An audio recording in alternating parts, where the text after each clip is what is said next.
Aujourd'hui, je vais vous raconter une histoire qui n'a rien d'anodin, l'histoire d'une entreprise d'intelligence artificielle qui a refusé de plier devant le Pentagone et qui en est sortie plus forte que jamais. Cette entreprise, c'est Anthropic et son produit, vous le connaissez peut-être, c'est Claude. Ses fondateurs ont une éthique de la retenue. Anthropic a été fondé par Dario et Daniela Amodei. Leur mère, Elena Angel, est une juive américaine de Chicago. Leur père, Ricardo, un artisan maroquinier toscan. Ils ont grandi à San Francisco dans une famille qui leur a appris à s'engager dans le monde, mais avec discernement. Le Jewish Insider leur a récemment consacré un portrait soulignant ô combien leur parcours est indissociable de leur héritage et histoire familiale. Dario et Daniela ont d'abord travaillé chez OpenAI, la société derrière ChatGPT. Puis ils en sont partis parce qu'ils voulaient y construire une IA différente. Pas la plus rapide, pas la plus spectaculaire, la plus responsable.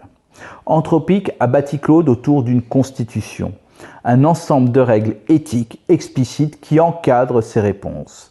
C'est une approche qui résonne avec quelque chose de profond dans la pensée juive. La force n'est rien sans la maîtrise de soi. Début 2026, tout bascule. Claude avait été en effet intégré dans les systèmes classifiés du Pentagone à travers un partenariat avec la société Palantir, avec à la clé un contrat de 200 millions de dollars. En janvier, Claude aurait été ainsi utilisé dans l'opération américaine ayant conduit à la capture du président vénézuélien Nicolás Maduro. Quand Anthropic l'apprend, la direction pose 2 lignes rouges fermes. Pas d'armes autonomes, pas de surveillance de masse des citoyens américains. Le Pentagone refuse. Ils exigent au contraire un accès pour tous les usages légaux. Le 27 février, l'administration Trump désigne Anthropic comme un risque pour la chaîne d'approvisionnement. Une étiquette habituellement réservée aux entreprises liées à des adversaires étrangers. Le secrétaire à la Défense, Pete Hegseth, déclare même publiquement sur X que tout sous-traitant militaire est désormais interdit de travailler avec Anthropic. La réponse d'Anthropic, le 9 mars, a été de déposer 2 actions en justice fédérale avec pour motif la violation du premier amendement et le détournement du droit sur les risques d'approvisionnement. Près de 150 juges fédéraux et d'État à la retraite déposent un mémoire en soutien. Microsoft aussi, et même des ingénieurs de sociétés concurrentes. Mais voilà l'ironie cruelle. Malgré l'interdiction de Hegseth, les militaires refusent de lâcher Claude. Ils le jugent supérieur aux alternatives. Le 19 mars, Reuters rapportait que les utilisateurs militaires résistaient à l'ordre de retrait parce que Claude était déjà trop profondément intégré dans leur processus. Et le Guardian confirme en révélant que Claude avait été utilisé lors des premières frappes contre l'Iran malgré l'interdiction directe de Donald Trump. La technologie avait pris racine. On ne débranche pas un système nerveux par décret. Pendant ce temps, OpenAI signe un accord avec le Pentagone et la réaction des utilisateurs fut vertigineuse. Les désinstallations de ChatGPT explosent, près de 300% en 24 heures.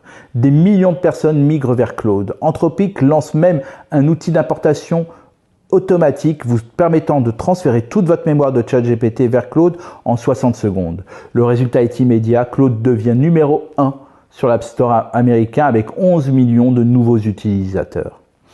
Réfléchissez à ce que ça signifie. L'entreprise qui a dit non au pouvoir militaire le plus puissant du monde n'a pas été punie par le marché, elle en a été récompensée. Les gens ont voté avec leur téléphone. Ce que cette histoire nous dit, il y a quelque chose de profondément juif dans cette trajectoire. L'idée que la puissance sans cadre moral est destructrice.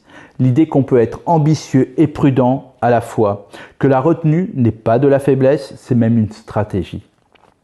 Anthropic vaut aujourd'hui 380 milliards. Son chiffre d'affaires annualisé atteint 14 milliards et sera de 30 milliards cette année, soit plus qu'OpenAI.